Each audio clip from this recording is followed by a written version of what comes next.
Hi, Harry. What's happening? Bloody long tea break, wasn't it? Yeah. I think the new waitress in the cafeteria fancies me. Oh, you reckon?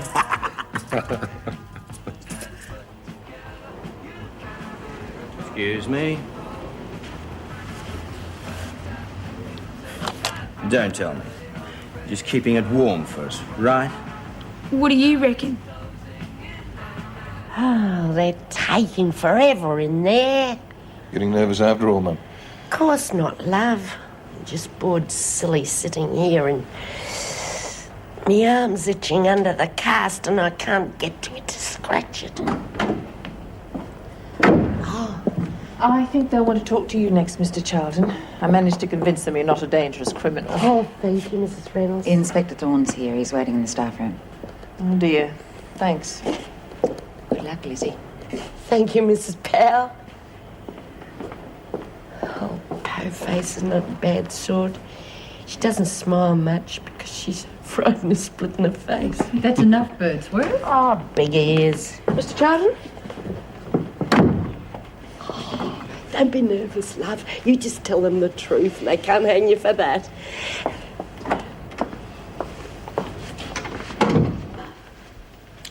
Do sit down, Mr. Charlton. Thank you. We appreciate you giving up your time, and we won't keep you long. That's quite all right. Anything at all to help my mother. Very commendable. You won't mind answering a few questions? No, not at all.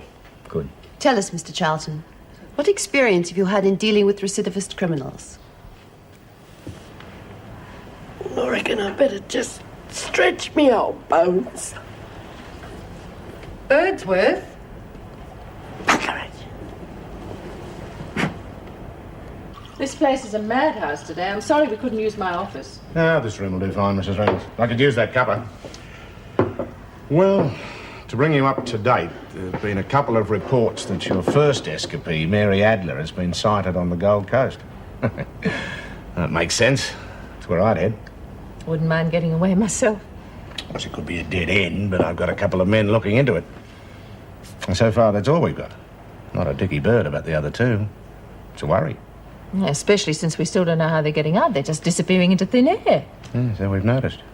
Any suggestions? Well, we've got no jurisdiction in Wentworth, and I don't want a demarcation hassle with the prison officers, but I would like your permission to put some men in the prison grounds and in the prison. I can't agree to that, Inspector. I'd have every corrective officer in the state on strike. I'd like you to put it to them nonetheless. Could you organise a meeting? Why? What extra good would it do? You suggesting that my officers are inefficient? Well, apart from this alleged sighting of Mary Adler, we've no proof that the women have left the prison at all. They could be still here, in hiding. Inspector, my officers have searched this place with a fine tooth comb. There is no way any of the missing women could be here. And you still haven't answered my question. I'm not suggesting they're inefficient, Mrs. Reynolds. Then what is it? What are you suggesting? Well, let's face facts. If these women are vanishing into thin air, as you put it, they must be doing it with the assistance of one of your officers.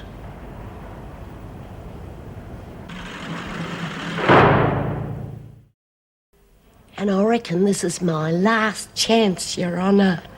I mean, I'm not as young as I used to be, and I could go any tick of the clock.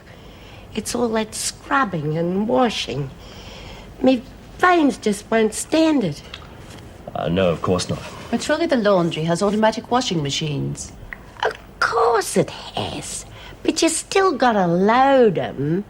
All those wet sheets and stuff being bundled into the dryers day in, day out, year in, year out. Mrs. Birdsworth, if you do get parole, well, tell us what you intend to do with the rest of your life.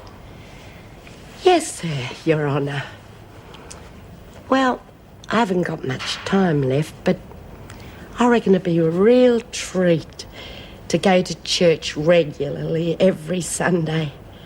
God, I've missed all those hymns and candles.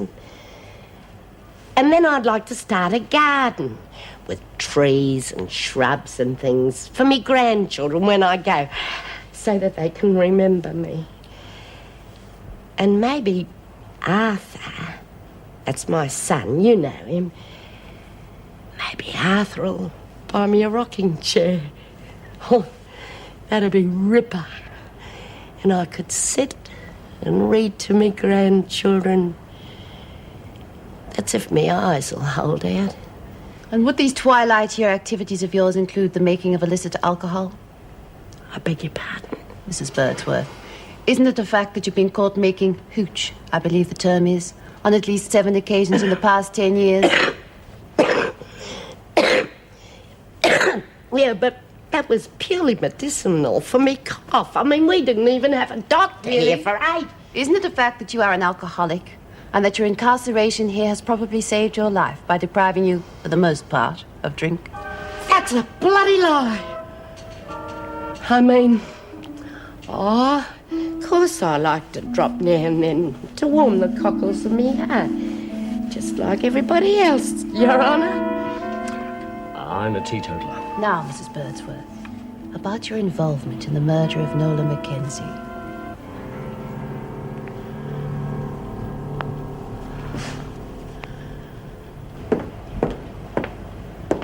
Oh, it's still on Lizzie's case.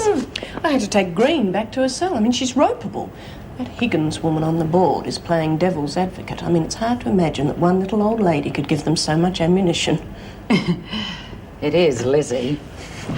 And where's Arthur? Deserted his mum. No, he's in the staff room having a cup of tea. Mrs. Barry's looking after him. Hear about Mitchell? Escaping, you mean? No. The news has just come through that they've caught her. Stupid little fool. She was silly enough to shoplift a cassette player. They took her straight to court. Another 6 months bed and board. Have you told Anne yet? No, she'd left before the news came through. I'm worried about that one. Because of the mammogram? She's going into hospital. A biopsy. Oh, God, she was frightened of that happening. You'll be acting for her, I suppose. Yeah. Well, let's hope that biopsy shows she's clear. Otherwise, we could be in for a new governor. Oh, let's not think about it. We have to. If she has a mastectomy, it could be quite a while before she's allowed to work. And I can't see the department keeping the job open for her, can you? Probably not. How about another hassle? The police want to put their men on the grounds. There's a union meeting about it tonight. Well, why would they want to do that? Well, I can't see it being approved anyway. Well, sit down, I'll get you a cup of coffee. Oh, I suppose it should be champagne. Have you come over to help me celebrate? Do you know, I really can't believe it's all over. Sam said I must have been hit on the head with a horseshoe. Hello? Mrs. Reynolds, I've just been telling Paul that he was lucky this time, but if Fellows really wants to try and get back at him, he's liable to try again. You know your trouble, Sam. You may look like a free spirit, but inside you're just an old-fashioned fuddy-duddy solicitor, like Mum's Mr. Robinson. Try looking on the bright side for a change, eh, Mum? Paul, could we talk? Sure. I should go, Paul. Do you have to go? Yes, I really must. Nice seeing you again, Mrs. Reynolds. Yes. I'll pick you up at 7 o'clock for dinner. Okay.